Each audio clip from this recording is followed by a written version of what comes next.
देवराहा ध्यान उत्सव में आप सबों का बहुत बहुत स्वागत है। आज मैं पुनः राम कौन है इसी की चर्चा करूंगा। मनु शत्रुपा प्रसंग के माध्यम से मैं आपको ये बताने का प्रयास करूंगा कि भगवान राम वास्तव में हैं क्या। ये परम तत्व हैं, ये परमात्मा हैं, एक रस हैं, ये अद्वैत हैं, ये निर्गुण निराकार हैं, सर्वव्यापक है, अलख निरंजन है, सबके हृदय में निवास करने वाले हैं, अथवा केवल दशरथ नंदन हैं, अथवा कौशल्या के गोद में खिलने वाले मात्र हैं। तो इसकी चर्चा मैं करूंगा। मनु शत्रुपा जी के प्रसंग में यह बात आती है कि मनु महाराज बहुत लंबे समय तक राज किए और राज करते करते करते करते जब चौथापन उनको आ गया तब उनको लगा कि नहीं, कि भाई भगवान का नाम तो इस जन्म में लिए नहीं, केवल राजकाज ही करते रह गए, संसार को चलाने में ही रह गए और अपने लिए तो अगले जन्म के लिए मैंने कुछ किया नहीं। लेकिन उनके मन में ये विचार है कि भगवान के प्रति जो प्रीति होती है या जो भक्ति होती है तब तक दृढ़ नहीं होती है जब तक कि विषयों से वैराग्य न हो जाए। चाहे जिस तरीके से हो, लेकिन विषयों से वैराग्य होना बहुत ही जरूरी है।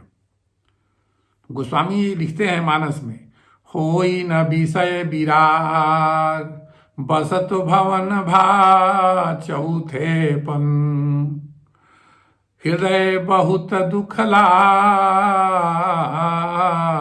जन्म गयऊ हरि भगति बिनु। दोनों विचार कर रहे हैं कि भगवान के भक्ति के बिना यह जन्म ऐसे ही निरर्थक जा रहा है, तो क्या करे भाई। ये तो जब तक इसको घर को छोड़ करके और वैराग्य नहीं लिया जाएगा तब तक विषयों से मुक्ति नहीं होगी, और जब तक विषयों से मुक्ति नहीं होगी तब भक्ति भगवान की नहीं हो सकती है। तब उन्होंने निर्णय लिया और निर्णय किया लिया, बरबस राज सुतहि तब रिन्हा, नारी समेत गवन बन किन्हा।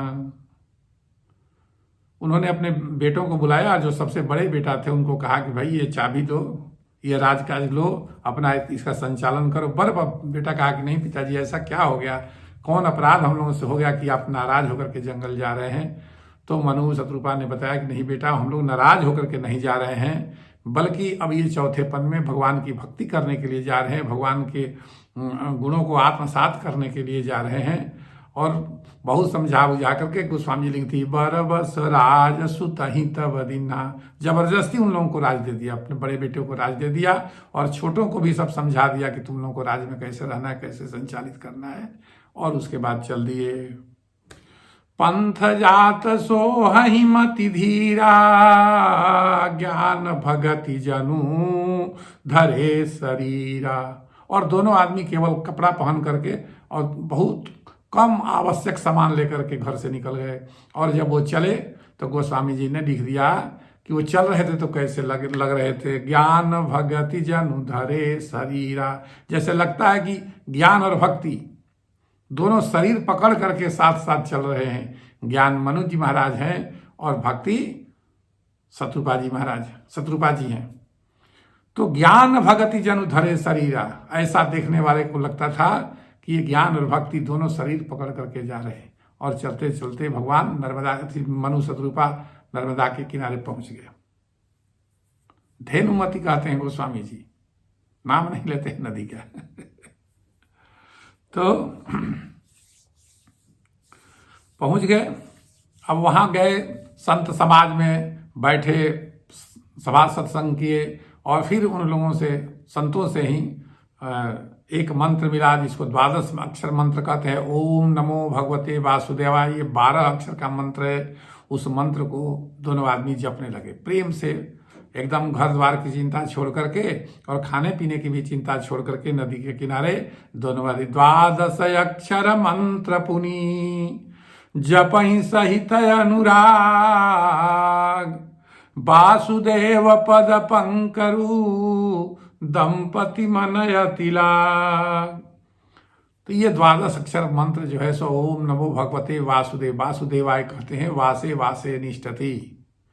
जो कण कण में निवास करता है उस परमात्मा को, जो परम तत्व है, जो अगुण है, अखंड है, अनंत है, अनादि है, उसका ये लोग मंत्र का जाप करने लगते हैं दोनों आदमी। तो और मंत्र जाप करते करते हमारे आपके जीवन में भी होता है, मंत्र जाप करते करते उसमें प्रीति लगने लगती है, भक्ति होने लगती है, मन उसमें लगने लगता है, दृढ़ हो जाता है मन, फिर उसमें से रस, भगवत रस निकलने लगता है। ये क्रम है अध्यात्म का, आज भी यही क्रम है। जप कीजिए तो जप में एक इष्ट होंगे, और जो इष्ट होंगे उनका एक नाम होगा, और नाम और नामी का बड़ा संबंध होता है।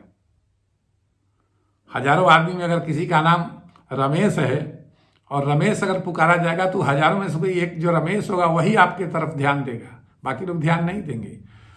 तो जिसका आप मंत्र जाप करते हैं वह परमात्मा जो इष्ट है वह आपके तरफ ध्यान देना शुरू कर देता है। और जब वह ध्यान देना शुरू करता है, ध्यान कहीं उसको बाहर से देने की जरूरत हो, तो भीतर बाहर सर्वत्र है। आपके भीतर से आपकी आवाज़ को, आपको पुकार, आपकी पुकार को वो सुनते सुनते आप में वो रुचि लेने लगता है और अपने रस को आपके भीतर में प्रवाहित करने लगता है। जब भगवत रस भीतर में प्रवाहित होती है मंत्र जाप से, तब साधक के भीतर भक्ति पैदा होती है। जब भक्ति पैदा होती है तो वैराग्य उत्पन्न होता है। भक्ति के बाद वैराग्य उत्पन्न, वैराग्य से भक्ति नहीं उत्पन्न होती है। जब भीतर परमात्मा की कृपा से भक्ति रूपी धारा प्रवाहित होगी, जो कुंडलिनी की धारा जिसको कहा जाता है संतों की भाषा में। कुंडलिनी कोई साधारण चीज नहीं है, भगवत रस है और उसके अतिरिक्त कुछ नहीं है। अगर उसको कोई शक्ति का सागर समझते हैं, समुद्र समझते हैं, तो वो सब भ्रम में नहीं रहे, वो भक्ति सागर है कुंडलिनी। तो कुंडलिनी की धारा फूट पड़ती है, बंकनाल खुल जाता है, सुषुम्ना नाड़ी खुल जाती है और भगवत रस उसमें से प्रवाहित होने लगता है। फिर साधक का मन संसार से उचटने लगता है, विषयों में उसको रस नहीं मिलने लगेगा, परिवार से उदासीन होने लगता है, काम जो करता है संसार में उससे भी उसमें भी उसकी रुचि कम होने लगती है। तो वैराग्य का यही क्रम है। इसी क्रम से साधना होगी, नाम जप होगा, समर्पण होगा, और समर्पण के बाद भक्ति होगी, भक्ति के बाद वैराग्य होगा, और तब ज्ञान प्राप्त होगा। और ज्ञान प्राप्त होने के बाद अंत में क्या होता है? ज्ञान प्राप्त होने के बाद पराभक्ति प्राप्त होती है। ये भक्ति और पराभक्ति में अंतर है, कभी इस विषय पर भी मैं चर्चा करूंगा। तो पराभक्ति प्राप्त होती है, पराभिक्त मतलब परम समर्पण, संपूर्ण त्याग, परमात्मा के अतिरिक्त जगत में कुछ नहीं, उसको पराभक्ति कहते हैं। तो इस तरीके से मनु शत्रुपा हजारों वर्ष तपस्या करते करते देह सूख करके कांटा हो गया। तब क्या हुआ भाई? अब जब भगवत रस भीतर में प्रवाहित होने लगा तो मनु शत्रुपा के हृदय में जो है सो क्या हो रहा है? उरयाभिलाष निरंतर होई, देख्यौ नयन परम प्रभु सोई। अब उनके हृदय में बार बार ये तरंग उठ रही है कि भगवान के स्वरूप का दर्शन हो जाता। नेति नेति जेहि वेद निरूपा, निजानंद निरूपाधि अनुपा, शंभु बिरंची विष्णु भगवाना, उपजहि अंश उपजहि जासु अंशते नाना। जिनके अंश से अनेकों ब्रह्मा विष्णु महेश उत्पन्न होते हैं, मैं उनका दर्शन करता हूँ। उरयाभिलाष निरंतर होई, देखिए नयन परम प्रभु सोई। इन आंखों से भगवान के स्वरूप का दर्शन कैसे होगा, ये जो है सो चिंता उनको हो रही है। तो ऐसे विचार कर रहे हैं और उनका जो है सो साधना परिपक्व हो चला और उनके तप से इंद्रासन हिलने लगा, स्वर्ग लोक में चर्चा होने लगी, देवताओं के बीच में चर्चा होने लगी। तो उसके बाद क्या हो रहा है? विधि हरिहर तप देखी अपारा, मनु समीप आए बहुबारा, मागहु बर बहु भांति लोभाए, परम धीर नहीं चल ही चलाए। ब्रह्मा विष्णु महेश तीनों बारी बारी से आ रहे हैं कि भाई जो मांगना है मांग लीजिए, अपना तपस्या भंग करिए, ये साधना छोड़िए।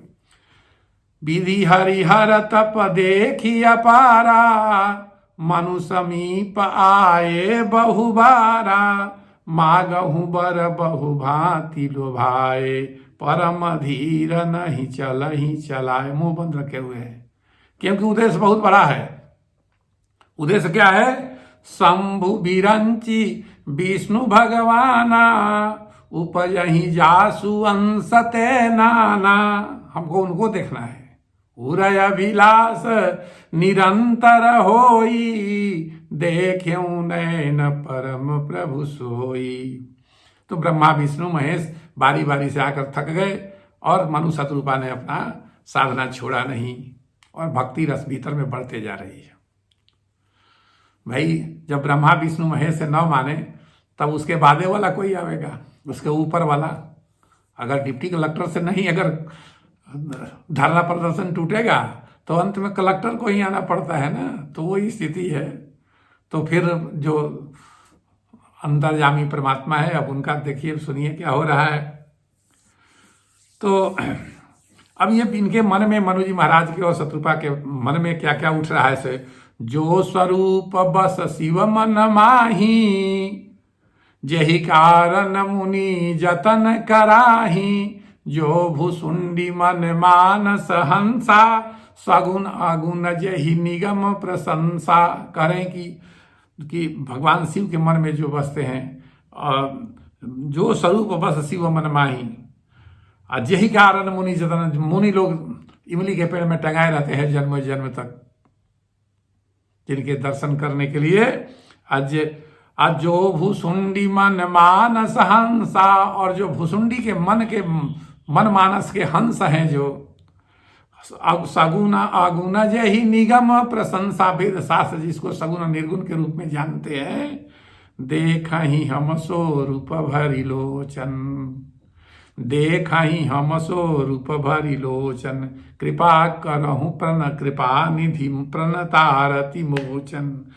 तब बार बार ये भीतर से आवाज उठती है कि प्रभु वही स्वरूप देखने का मन कर रहा है जो भगवान शिव के मन में बसा हुआ है, जो भुसुंडी के मन मानस में बसा हुआ है, उसको देखने की इच्छा हो रही है।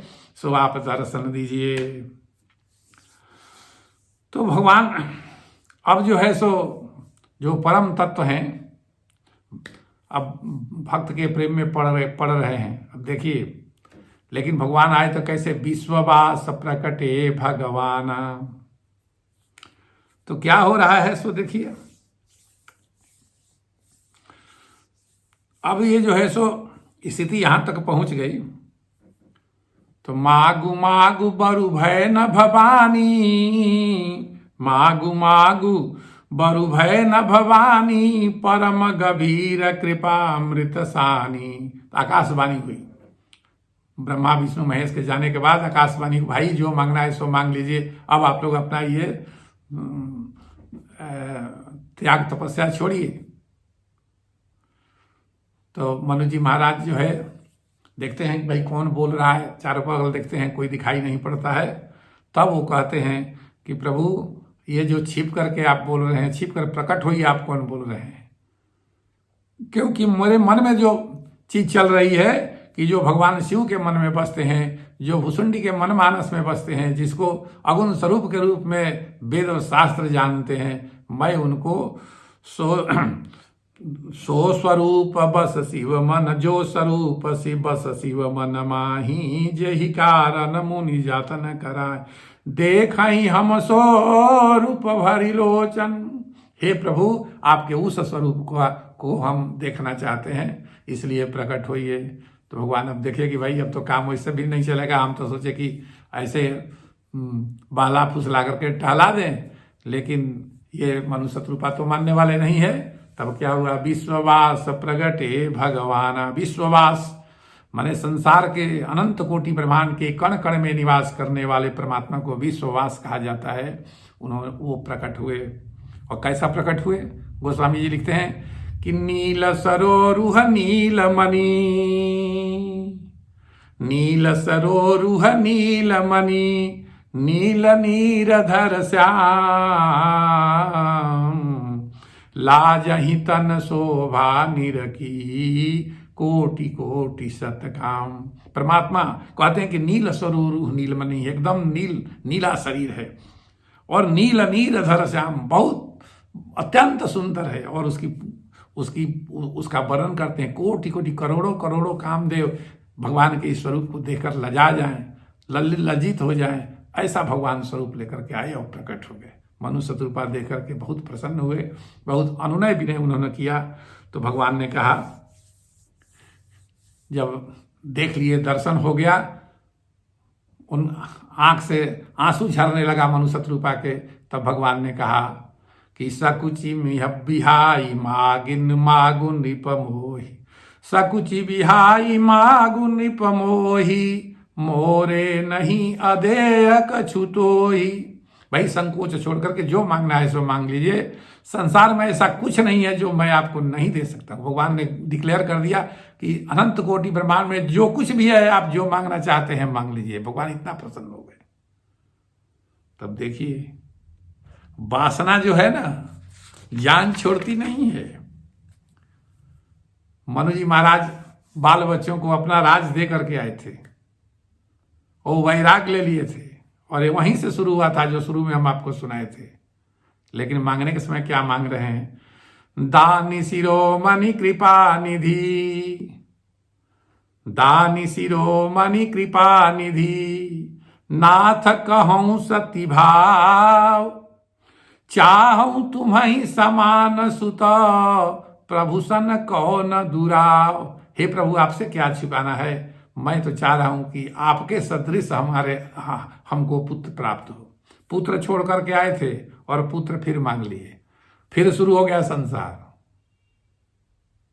भगवान ने कहा एवं अस्तु का ही कृपा निधान। भगवान तो यही चाहिए रहे थे, भगवान ने तुरंत एवं अस्तु कह दिया। और ये भी कहा कि आप सरिस खोजो कह जाई, निपतो तनय होव मैं आई। कहे कि हे मनु जी महाराज, अपने जैसा कहाँ मैं खोजने जाऊंगा, मेरे सदृश तो मिलेगा नहीं कोई, इसलिए मैं स्वयं ही आपका पुत्र बन करके आऊंगा। और वही राम बने हैं। और कौशल्या जी जो है सो दशरथ, वही राम के रूप में दशरथ के आंगन घर में आए हैं, दशरथ पिता बने हैं, और कौशल्या जी, शतरूपा जी कौशल्या बनी हैं। तो इस प्रसंग से आपको यह क्लियर हो गया होगा कि ब्रह्मा विष्णु महेश जो हैं सो भगवान राम के जो परम तत्व हैं उनके अंश है, वो विश्ववास हैं। संपूर्ण जगत में जो घट घट में व्याप्त हैं वो भगवान राम हैं। आप देखते होंगे बहुत लोग ये सब कहता है कि भगवान राम विष्णु के अवतार है, ऐसा कभी नहीं होगा। विष्णु राम के अंश हैं। जब ये संसार समाप्त होगा तो ब्रह्मा विष्णु महेश जी जो इस लोक में है, ये फिर परमात्मा में ही समाहित हो जाएंगे, और फिर संसार का सृजन होगा तो परमात्मा के ये अंश हैं, फिर जो है सो इसको संचालित करने के लिए ब्रह्मा विष्णु महेश के रूप में प्रकट होंगे। ऐसे 14 भुवन की व्याख्या व्यास जी ने की है। 14 भुवन में ब्रह्मा विष्णु महेश है। मैं अगला जो सुनाऊंगा आपको काकभूषुंडी जी का प्रसंग, उसके माध्यम से आपको बताऊंगा कि ब्रह्मा विष्णु महेश कितने हैं। नाना शब्द का इस्तेमाल करते हैं, उपजहि अंश जासुते नाना, अनेकों ब्रह्मा विष्णु महेश जिनसे उत्पन्न होते हैं वो भगवान राम है। इसलिए मित्रों, आप लोगों को कभी यह भ्रम नहीं होना चाहिए कि भगवान राम जो है, जो दशरथ नंदन है, वही अनंत कोटि ब्रह्मांड के नायक हैं, वही अनादि है, अनंत है, अगुण है, सगुण है, समस्त प्राणियों के हृदय में निवास करने वाले घट घट वासी हैं। वह विष्णु के अवतार नहीं है, विष्णु राम के अंश हैं, राम विष्णु के अंश नहीं है। इसलिए इस दुविधा को, इस संशय को मन से निकाल देना चाहिए। इसलिए लंका कांड में जब मंदोदरी रावण को समझाती है बार बार, तो कहती है कि ये नारायण है, ये नहीं कहती है कि ये विष्णु है, कहती है वो नारायण है, सर्वशक्तिवान। तो भगवान शिव जो है सो पार्वती जी को कह रहे हैं कि प्रभु व्यापक सर्वत्र समाना, प्रेम ते प्रकट हो ही मैं जाना। हे पार्वती, परमात्मा प्रेम के बस में है। भगत का जैसा प्रेम होता है उसके अनुरूप, उसके इच्छा के अनुरूप सगुण स्वरूप में प्रकट होकर के दर्शन दे देते हैं। परमात्मा वही है, सोई मम इष्ट देव रघुबीरा, सेवत जाहि सदा मुनि धीरा। वही मेरे इष्ट देव हैं जो परम तत्व हैं, लेकिन भक्तों के प्रेम में पढ़ करके वो सगुण स्वरूप में दर्शन देते। वही हमको भी दर्शन दिए थे। जो सती के रूप में तुम भ्रमित हो गई और इतना तुमको त्याग तपस्या करके पुनः मुझको प्राप्त करना, फिर संदेह नहीं करो। सोई प्रभु मोर चराचर स्वामी,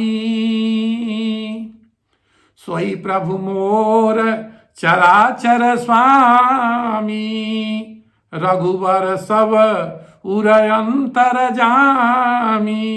हे पार्वती, वही चराचर के स्वामी हैं, वही मेरे प्रभु हैं। सोई प्रभु मोर चराचर स्वामी, सोई प्रभु मोर चराचर स्वामी, रघुवर सब उरय अंतर जामी। वही रघुवर हैं, वही दशरथ नंदन है जो सबके हृदय में अंतर्यामी रूप से निवास करते हैं और सबके मन बुद्धि को जानते हैं। इसलिए हे पार्वती, जो तुम्हारे मन में संदेह है उसको एकदम त्याग दो, उसको छोड़ करके भगवान से प्रीति करो, उसी में तुम्हारा कल्याण है। और इस प्रकार से आप लोगों को ये क्लियर हो गया होगा कि राम कौन है। राम परम तत्व हैं, वही दशरथ के घर में उनके पुत्र के रूप में कौशल्या के गोद में विहार कर रहे हैं। ये उनका आनंद है, उस तपस्या का फल है। और वह यह प्रसंग हम लोगों के लिए भी फलदायी है कि हम लोग जो है सो इसको कह करके, सुन करके, पढ़ करके अपने भीतर भक्ति को बढ़ावा देते हैं और भक्ति करते हैं भगवान की, और जिससे भक्ति रस की उत्पत्ति होती है और भगवत प्राप्ति होती है। तो मित्रों, आज मैंने आपको ये इस प्रसंग के माध्यम से सुनाया है। आज बस यहीं श्रीमन्नारायण नारायण नारायण, श्रीमन्नारायण नारायण नारायण। मधुर मधुर नाम सीताराम सीताराम, मधुर मधुर नाम सीताराम सीताराम, मधुर मधुर नाम सीताराम सीताराम, मधुर मधुर नाम सीताराम सीताराम, मधुर मधुर नाम सीताराम सीताराम। और अंत में अखंड अनंत कोटि ब्रह्मांड के समस्त प्राणियों के हृदय में निवास करने वाले परमात्मा को नमस्कार कर आज नमस्कार करते हुए आज वाणी को विश्राम देता हूँ। और अगर वीडियो आप लोगों को पसंद आता हो, आपको किसी भी बिंदु पर लाभ पहुँचाता हो, तो इसको सब्सक्राइब करना नहीं भूलिएगा। बगल में घंटी है उसको दबा दीजिएगा और इसको अपने मित्रों से शेयर कीजिएगा। जय श्री राम।